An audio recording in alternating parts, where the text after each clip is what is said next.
Good evening. My name is Devin Andika Fahrezi, along with my group, Group 5, with members Nurlita Azizah, Jessica Bunga, Diaur Rahman, and Puti Narita Azra. On this occasion, my group and I will explain the case study of Twiton-based finding tutor application. Enjoy! Berikut ini adalah konten listnya, yaitu latar belakang, tujuan, dan review aplikasi Twiton. Yang pertama ada latar belakang. Jadi latar belakangnya itu di beberapa negara mencari tutor atau les privat merupakan masalah umum. Yang banyak juga orang yang ingin penghasilan tambahan dari mengajar les di masa studi mereka. Di sisi lain, para siswa juga ingin belajar dengan guru yang baik, namun untuk mendapatkan les tanpa referensi itu menjadi sangat sulit. Kemudian aplikasi Tuition ini hadir untuk memungkinkan siapapun dapat menemukan dan belajar dengan tutor terbaik di lokasi terdekat mereka, serta menemukan solusi untuk banyak masalah terkait les private. Tuition ini menawarkan kemudahan untuk bisa menemukan tutor dan les dengan mudah bagi semua orang. Tujuan dari dilakukannya tugas ini itu untuk mengidentifikasi, menganalisis, dan mengevaluasi UI UX dari aplikasi Tuition ini, yaitu Tutor Finding App.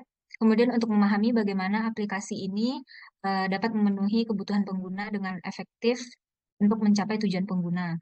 Dan terakhir itu mempelajari proses perancangan UI UX yang dilakukan oleh tim dari Tuition ini. Ya, yang pertama adalah project overview. Jadi project overview adalah ringkasan singkat tentang proyek atau inisiatif tertentu. Ini biasanya merupakan bagian dari dokumen perencanaan atau proposal proyek.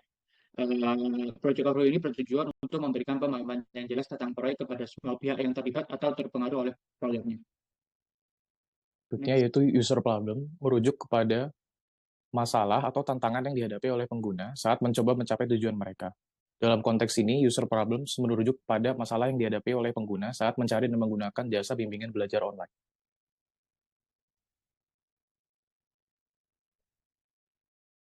Selanjutnya ada possible solution. Di sini itu tim Tuition ini membuat kemungkinan solusi dari masalah-masalah yang dialami oleh pengguna dan dapat berguna untuk pembuatan fitur-fitur pada aplikasinya di masa mendatang. Dalam hal ini, possible solution yang dibuat itu berkaitan dengan pencarian tutor dan guru untuk bimbingan belajar.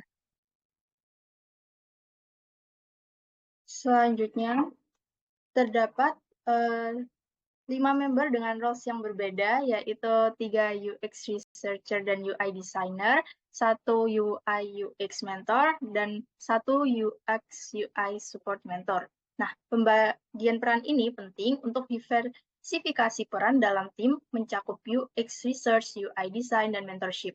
Nah, tidak ada satu peran yang mendominasi, itu memastikan kolaborasinya seimbang. Peran yang jelas juga membantu para member untuk fokus pada tugas masing-masing. Kemudian juga meningkatkan komunikasi dan kerja tim secara keseluruhan. Oke, selanjutnya adalah desain proses. Di sini desain proses yang dipakai oleh tim Twitch ini adalah design thinking. Jadi design thinking merupakan metode atau pendekatan yang digunakan untuk memecahkan masalah secara praktis dan kreatif dengan fokus utama pada users atau pengguna. Jadi pertama, langkahnya adalah empathize, lalu ada define, ideate, prototype, sama test, dan terakhir akan muncul final desainnya.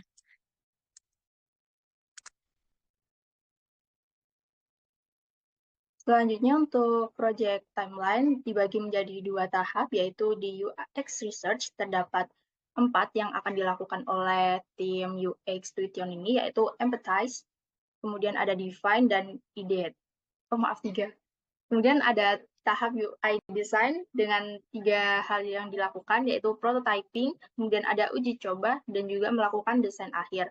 Nah, timeline proyek ini tuh memastikan kelancaran jalannya proyek desain dengan baginya menjadi tahapan-tahapan yang terdefinisi dengan jelas. Ini juga memungkinkan tim untuk bekerja secara efisien dan efektif menuju pencapaian tujuan akhir mereka.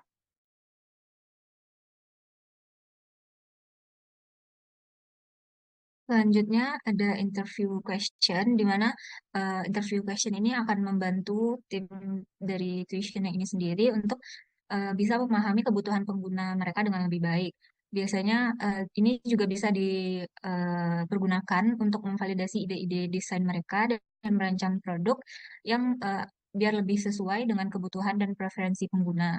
Nah, pertanyaan yang diajukan kepada calon guru atau calon pengajar dan kepada calon pengguna atau calon siswa yang akan menggunakan aplikasi tersebut.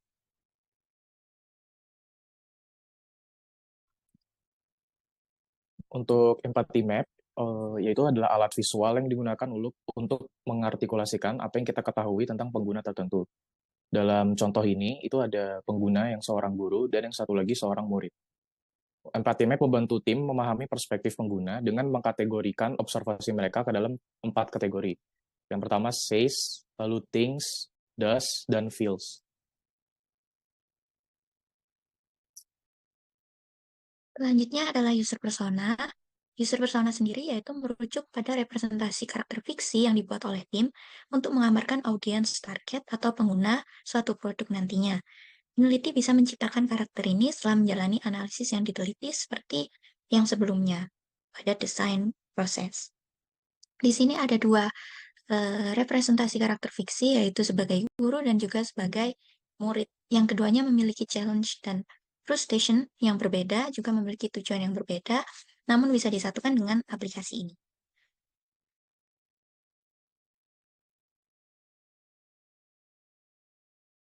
Selanjutnya ada user stories. User stories adalah metode yang digunakan dalam pengembangan perangkat lunak untuk menjelaskan kebutuhan atau fitur sudut pandang pengguna.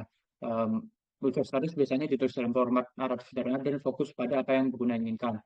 Contohnya pada gambar tersebut terdapat berbagai macam pengguna yang menginginkan fitur-fitur yang ada untuk aplikasi.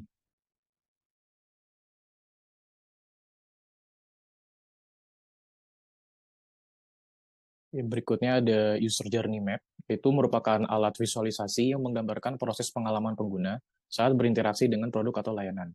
User journey map yang pertama ini menggambarkan proses yang dilalui oleh Humayun Kabir untuk mencapai kesepakatan tentang biaya les dalam suatu grup Facebook. Untuk user journey map yang kedua, itu menggambarkan proses yang dilalui oleh orang yang bernama Saju Hosain untuk menunjuk guru mata pelajaran tertentu dari aplikasi Tweetion.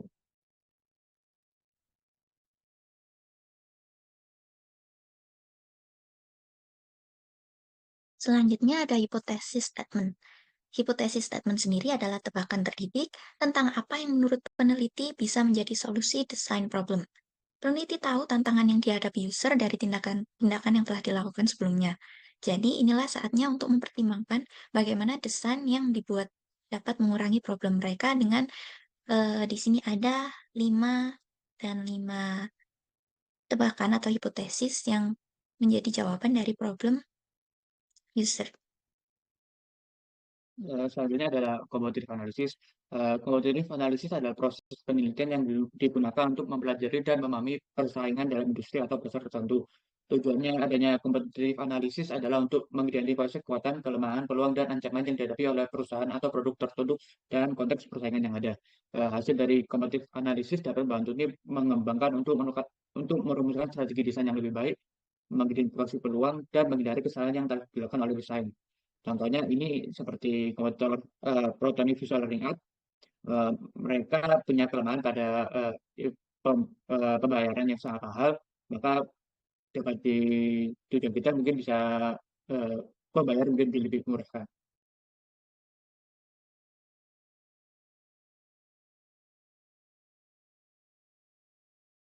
Tahap yang selanjutnya yaitu tim UX menerapkan metode card sorting untuk membantu desainer dan tim produk memahami bagaimana pengguna melihat dan mengelompokkan informasi serta fitur yang berbeda dalam sebuah sistem.